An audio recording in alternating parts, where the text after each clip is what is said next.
This video is meant to clarify the conclusions and implications of what is legitimately a large change to climate science directly involving carbon emissions.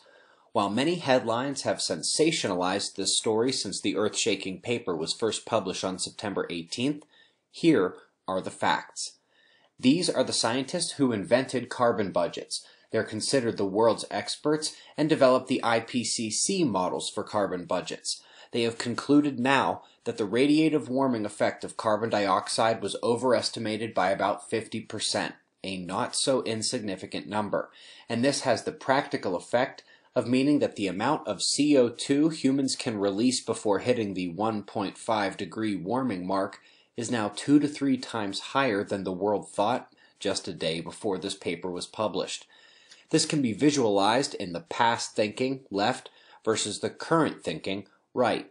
The colored ovals are the key. They represent different amounts of pollution emission of carbon dioxide, and they should appear at about the same height on both charts, and that is the key. The vertical axes are what is different, and here that means that what caused a 2-degree warming in the way we used to think now is understood to only cause 1. What would have caused us to warm 3.5 degrees before, we now realize would only have a 2.5 degree warming effect, and so on.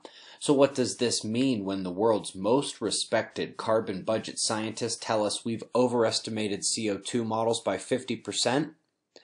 Well, here's a very simplified chart of how this all gets to your eyes and ears. They make the models, and then they use them to estimate what effects we have had and what effect we are going to have, including the direction of industry and the economic need for pollution-intensive processes. This is where the process ballooned into the now $50 billion a year industry that includes thousands of grants, thousands of scientists, thousands of papers, which informs and complements an enormous innovative and process-heavy aspect of the cost structure.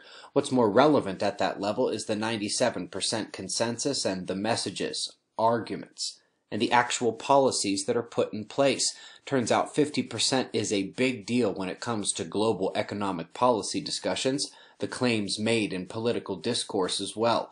Did I hear Canada wants to prosecute those who question climate science?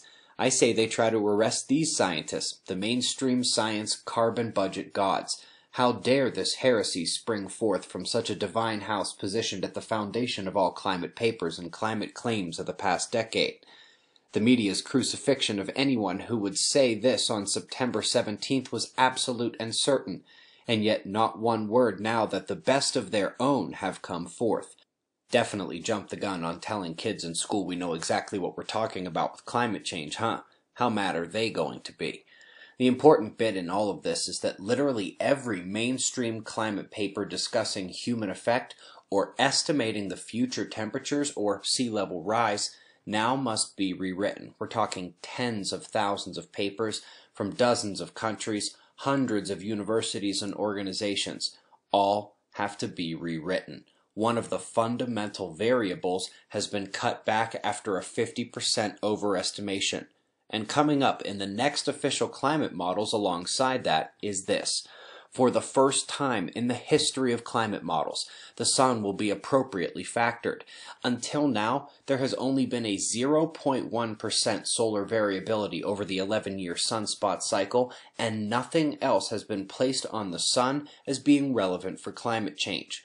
Well, this is just one of a number of new data sets that will put the sun in its proper place, with numerous factors from sunspots to geomagnetism to radio flux to cosmic rays all getting their fair place and often with a multiple orders of magnitude fluctuation over the solar cycle.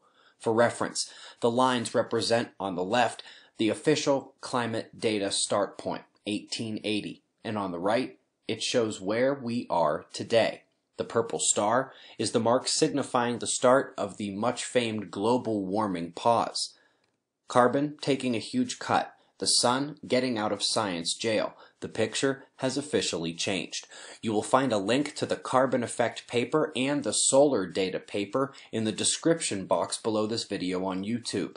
You can read about the hundreds of solar forcing papers that will no longer be ignored in our layman's book, Weatherman's Guide to the Sun. Be safe, everyone.